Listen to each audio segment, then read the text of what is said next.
रिव्हिजनमध्ये सगळ्यांचं स्वागत. आपलं स्वागत. शिवाजी महाराज हिंदूंचे राजे होते याबद्दल काही दुमत नाही, माझ्या मनात तरी नाही.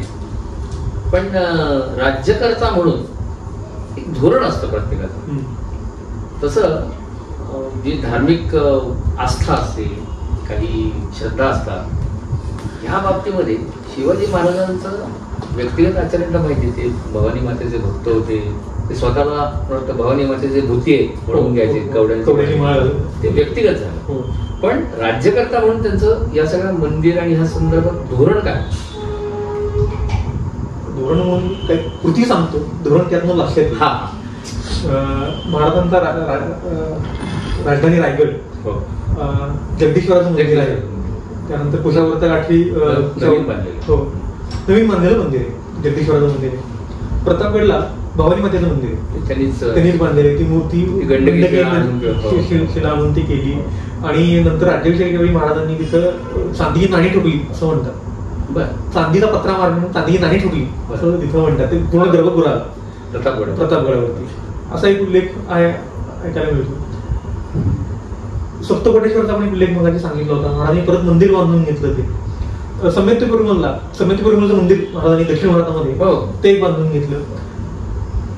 हिंदूंची मंदिरं ही महाराजांनी पुन्हा निर्माण केलेली दिसतात. तुम्ही जर महाराजांच्या 360 किल्ल्यांनी कुठल्याही किल्ल्यावर जाता, कुठल्याही किल्ल्यावरती मंदिर बघायला मिळतं किंवा द्वारपट्टी असते, गणपतीचे शिल्प बघायला मिळतं. मारुतीची मूर्ती बहुतेक सगळ्या गाड्यांवरती तुम्हाला बघायला मिळते. तो रक्षक देवता आहे. आणि हे हिंदू देवी देवतांचं अस्तित्व महाराजांच्या जवळपास सगळ्या किल्ल्यांवरती वेगवेगळ्या देवदेवतांची मंदिरं महाराजांनी बांधलेली बघायला. काही नवीन बांधलेली आहेत, काही जुनी आहेत. ती त्यांनी जीर्णोद्धार केलेला आहे, त्याला देणग्या दिल्या आहेत, नवीन वत्न दिलेली आहेत, इनामं दिलेली आहेत. हे सगळं आपल्याला बघायला मिळतं. त्यावरून महाराजांचा मंदिरांबद्दलचा दृष्टिकोन काय आहे आपल्याला क्लिअर होतो.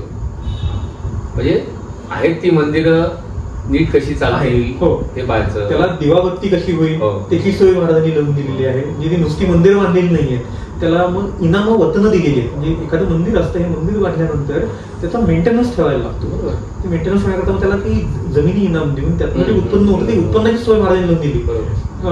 जी बाकीची मंदिर आहेत त्याला मग मदती करता चाफळच्या मंदिराचा एक उल्लेख मगाशी झाला होता.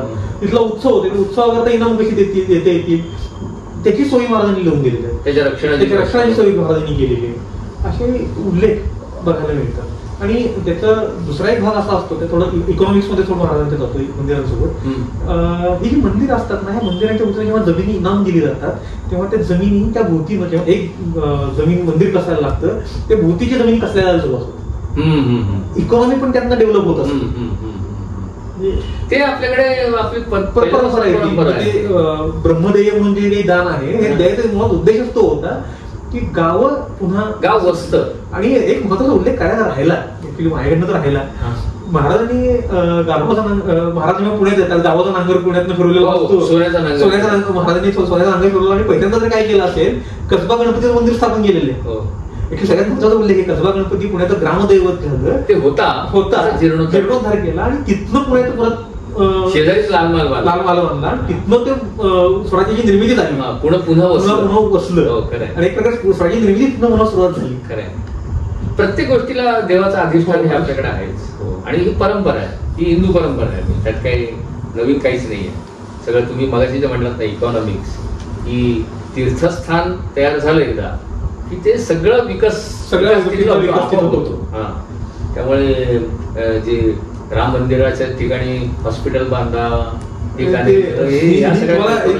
तुम्हाला मुद्दा निघाला म्हणून सांगतो. आता चंपक लक्ष्मी मोठ्या इतिहास करून गेला, त्याला प्रॉपर जैन स्कूल म्हणतात. त्याच इतिहास शिष्य, त्यांचं एक दक्षिण भारतावरती एक पुस्तक, त्यांचा स्वतःचा थिसिसचा विषय येतो. त्यांनी मंदिरांवरती दक्षिण भारतात चोळ राजांनी मंदिरं बांधली ना, मंदिरांवरती त्यांनी एक वेगळा चॅप्टर लिहिलेला आहे. त्यांनी त्या मंदिरांना रॉयल प्रोजेक्ट म्हणून उल्लेख केलेला आहे. ही मंदिरांमुळे काय होत होतं, इकॉनॉमी डेव्हलप कशी होत होती त्या थिसिसमध्ये त्यांनी मांडलेले. आणि पूर्वमध्ययुगाच्या कालखंड यामध्ये दक्षिण भारताची इकॉनॉमी मंदिरांवरती कशी डेव्हलप झाली की त्यात ते उल्लेख केले बृहदेश्वर मंदिर वगैरे सगळे त्यात उल्लेख येतात.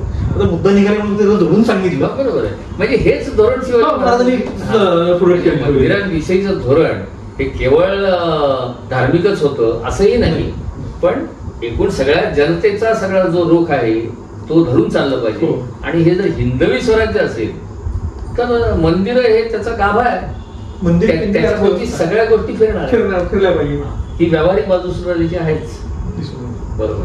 त्यामुळे शिवाजी महाराज काय म्हणतात हिंदू धर्मरक्षक होते याबद्दल काहीही शंका नाही. येस, धन्यवाद सर. एक मुद्दा तरी लक्षात आला ठळकपणे. पुन्हा आणखीन कुठल्या तरी मुद्द्यांवर एकदा पुन्हा चर्चा करू. नमस्कार.